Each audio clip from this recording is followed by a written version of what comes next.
El libro de Daniel ofrece un relato detallado y preciso de los grandes imperios que gobernarían sobre Israel, durante un periodo de 1000 años. También habla del último imperio mundial que aún está por venir.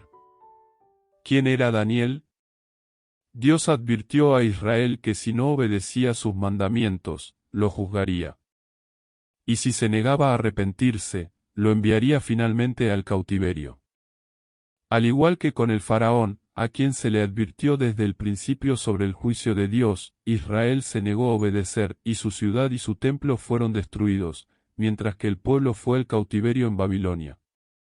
Daniel era un miembro de la familia real o de la nobleza judía. Fue llevado cautivo a Babilonia cuando era joven, presumiblemente en su adolescencia, cuando Israel fue conquistado en el año 606 a.C.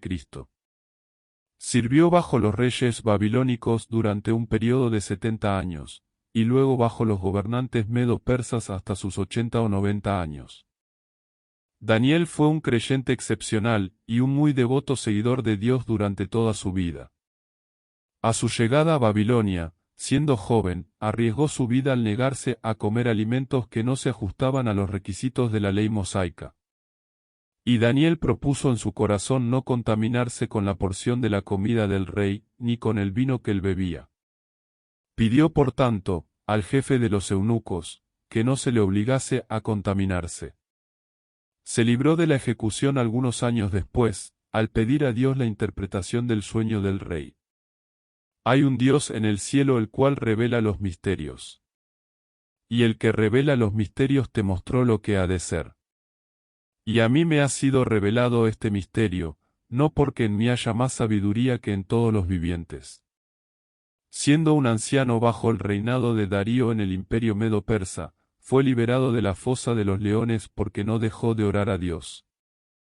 Todos sabían que no hallaremos contra este Daniel ocasión alguna para acusarle, si no la hallamos contra él en relación con la ley de su Dios. Debido a su gran devoción a Dios, Daniel recibió una serie de profecías a lo largo de su vida que tratan sobre el futuro de Israel. Desde la época de Daniel hasta el presente y en un tiempo por venir a un futuro. Daniel traza la historia de los tiempos de los gentiles, y describe los imperios pasados y futuros que ocuparán el Medio Oriente y gobernarán sobre Israel hasta el regreso del Mesías. Para comprender plenamente la culminación del programa de Dios revelado en el Apocalipsis, es necesario entender el inicio de su programa revelado a Daniel. 4 imperios mundiales revelados. El capítulo 2 de Daniel da una profecía de 4 grandes imperios que gobernarán sobre Israel desde el tiempo de Daniel hasta el futuro. Esta es la perspectiva y percepción del hombre de los imperios mundiales. Estos se muestran como una visión de una gran estatua, cada parte representando un imperio diferente. Una cabeza de oro, Babilonia. Pecho y brazos de plata. Vientre y muslos de bronce. Piernas de hierro, y pies parte de hierro y parte de barro. Tú, oh rey, eres rey de reyes, porque el Dios del cielo te ha dado reino, poder, fuerza y majestad. Y dondequiera que habitan hijos de hombres, bestias del campo, y aves del cielo, Él los ha entregado en tu mano. Y te ha dado el dominio sobre todo. Tú eres aquella cabeza de oro. Y después de ti se levantará otro reino inferior al tuyo. Y luego un tercer reino de bronce, el cual dominará sobre toda la tierra. Y el cuarto reino será fuerte como hierro. Y como el hierro desmenuza y rompe todas las cosas, desmenuzará y quebrantará todo. Y lo que viste de los pies y los dedos, en parte de barro cocido de alfarero, y en parte de hierro, será un reino dividido. Mas habrá en él algo de la fuerza del hierro, así como viste hierro mezclado con barro cocido. Y por ser los dedos de los pies en parte de hierro y en parte de barro cocido, el reino será en parte fuerte, y en parte frágil. Unos 50 años después, Daniel tuvo otra visión de estos 4 imperios, descritos como bestias. A diferencia de la perspectiva del hombre sobre su propia grandeza, esto nos muestra la perspectiva de Dios sobre los imperios terrestres, como bestias salvajes. Y 4 bestias grandes, diferentes la una de la otra, subían del mar. La primera era como león, y tenía alas de águila. Yo estaba mirando hasta que sus alas fueron arrancadas, y fue levantada del suelo, y se puso enhiesta sobre los pies a manera de hombre, y le fue dado corazón de hombre. Y he aquí otra segunda bestia, semejante a un oso, la cual se alzaba de un costado más que del otro, y tenía en su boca 3 costillas entre los dientes. Y le fue dicho así: levántate, devora mucha carne. Después de esto miré, y he aquí otra, semejante a un leopardo, con 4 alas de ave en sus espaldas. Tenía también esta bestia 4 cabezas, y le fue dado dominio. Después de esto miraba yo en las visiones de la noche, y he aquí la cuarta bestia. Espantosa y terrible y en gran manera fuerte, la cual tenía unos dientes grandes de hierro. Devoraba y desmenuzaba, y las sobras hollaba con sus pies, y era muy diferente de todas las bestias que vi antes de ella, y tenía 10 cuernos. La explicación de los imperios. El león alado representa a Babilonia. El oso es Medo-Persia. El leopardo alado con 4 cabezas es Grecia, mostrando su futura división en 4 partes. Y la cuarta bestia con 10 cuernos es Roma. Unos 2 años más tarde, hacia el final del imperio babilónico, Daniel recibe una última visión que describe aún más estos imperios mundiales, todavía futuros en ese momento. En cuanto al carnero que viste, que tenía 2 cuernos, estos son los reyes de Media y de Persia. El macho cabrío es el rey de Grecia, y el cuerno grande que tenía entre sus ojos es el rey primero. Y en cuanto al cuerno que fue quebrado, y sucedieron 4 en su lugar, significa que 4 reinos se levantarán de esa nación, aunque no con la fuerza de él. Babilonia gobernó entre 606 y 536 a.C. Fue conquistada por los medos y los persas, los 2 cuernos, que gobernaron entre 536 y 332 a.C.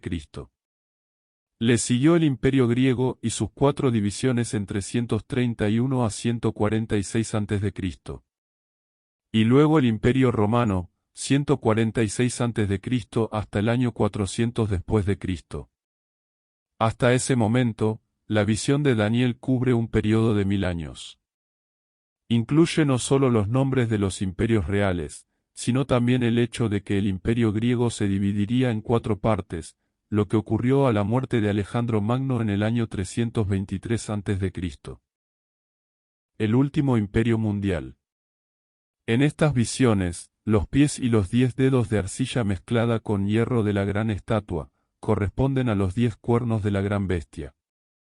Esto es todavía futuro, y describe un imperio romano revivido, pero en una forma debilitada, aunque todavía brutal, representado por las piernas de hierro, y los pies y los dedos, en parte de barro y en parte de hierro. A esto le seguirá el reino eterno de Dios. Entonces fueron desmenuzados también el hierro, el barro cocido, el bronce, la plata y el oro. Y fueron como tamo de las eras del verano. Y se los llevó el viento sin que de ellos quedara rastro alguno. Mas la piedra que hirió a la imagen fue hecha un gran monte que llenó toda la tierra. Y en los días de estos reyes, el Dios del cielo levantará un reino que no será jamás destruido, ni será el reino dejado a otro pueblo. Desmenuzará y consumirá a todos estos reinos, pero él permanecerá para siempre. De la manera que viste que del monte fue cortada una piedra, no con mano, la cual desmenuzó el hierro, el bronce, el barro, la plata y el oro. El gran Dios ha mostrado al rey lo que ha de acontecer en lo porvenir, y el sueño es verdadero, y fiel su interpretación. La piedra, o roca cortada sin manos, es una imagen del Mesías, que finalmente regresará para conquistar todos los reinos terrenales, y establecer el reino mesiánico prometido a David. Esto está descrito en el libro del Apocalipsis. Cronología profética del Mesías. El capítulo 9 de Daniel, versículos 24 a 27, proporciona una línea de tiempo específica para la venida del Mesías y su muerte. 70 semanas están determinadas sobre tu pueblo y sobre tu santa ciudad, para terminar la prevaricación, y poner fin al pecado, y expiar la iniquidad. Para traer la justicia perdurable, y sellar la visión y la profecía, y ungir al Santo de los santos. Sabe pues y entiende, que desde la salida de la orden para restaurar y edificar a Jerusalén, hasta el Mesías príncipe, habrá 7 semanas, y 62 semanas. Se volverá a edificar la plaza y el muro en tiempos angustiosos. Y después de las 62 semanas, se quitará la vida al Mesías, mas no por sí. Y el pueblo de un príncipe que ha de venir, destruirá la ciudad y el santuario. Y su fin será con inundación, y hasta el fin de la guerra durarán las devastaciones. Y por otra semana confirmará el pacto con muchos, a la mitad de la semana hará cesar el sacrificio y la ofrenda. Después con la muchedumbre de las abominaciones vendrá el desolador, hasta que venga la consumación, y lo que está determinado se derrame sobre el desolador. La palabra traducida como semana, es en realidad, 7. Por lo que 77 se refiere a 490 años. Esto se divide en 2 partes. 7 más 62 por 7 años, equivalente a 483 años, seguidos de otros 7 años. En total, 490 años. Describe un periodo de tiempo determinada sobre tu pueblo y sobre tu santa ciudad. Por lo que claramente se refiere específicamente a Israel y Jerusalén. Esto predice que habrá una orden para reconstruir Jerusalén, y establece claramente que 483 años desde el momento de esta orden, se quitará la vida al Mesías. El segundo decreto de Artajerjes. 445 a.C. en Nehemías capítulo 2, versículos 4 a 8. El punto de partida de los 483 años, es desde la salida de la orden para restaurar y edificar a Jerusalén. La redacción exige un decreto imperial. El objeto era restaurar y construir Jerusalén. Un objeto puramente material y político, sin que se indique ningún rasgo religioso. Se emitieron 3 mandatos imperiales particulares en relación con Jerusalén. El edicto de Ciro, 536 a.C. descrito en Esdras 1, versículos 1 a 3. Se limitó a la construcción de la casa del Señor y tenía un objetivo religioso. El primer decreto de Artajerjes, 458 a.C., descrito en Esdras 7 versículo 8. El propósito de este regreso a Jerusalén se encuentra en el versículo 10, que muestra que el objetivo era el perfeccionamiento del sistema religioso, la enseñanza de la ley, el culto y la jurisprudencia en Jerusalén. El segundo decreto de Artajerjes, 445 a.C., descrito en Nehemías 2 versículos 4 a 8. Este viaje tuvo un propósito político, y parece llenar los requisitos necesarios para el punto de partida de las 70 semanas. La fecha se identifica como aquella en la que se emitió un mandamiento para restaurar y construir Jerusalén, y que se dio el 1 de Nisán, o 14 de marzo, 445 a.C. Ese es el punto de partida más probable para los 490 años. Los últimos 7 años de la profecía de Daniel, se muestran por separado y son todavía futuros. Este periodo de 7 años se describe en detalle en el libro de Apocalipsis, y trata del tiempo de la gran tribulación con la que Dios juzgará al mundo por su pecado y rebelión, antes de la segunda venida de Cristo. Estamos viviendo en la brecha entre los 483 años, y los 7 años. El Antiguo Testamento no menciona esta brecha, por lo que la revelación dada fue vista por los profetas y los creyentes del Antiguo Testamento, como un solo periodo de tiempo. Sin embargo, el Nuevo Testamento describe esta brecha en el capítulo 11 de la Epístola a los Romanos, como un misterio. Porque no quiero, hermanos, que ignoréis este misterio, para que no seáis arrogantes en cuanto a vosotros mismos. Que ha acontecido a Israel endurecimiento en parte, hasta que haya entrado la plenitud de los gentiles. Una descripción detallada de los últimos 7 años de la profecía de Daniel se da en el libro de Apocalipsis, capítulos 4 a 19, que estudiaremos más adelante.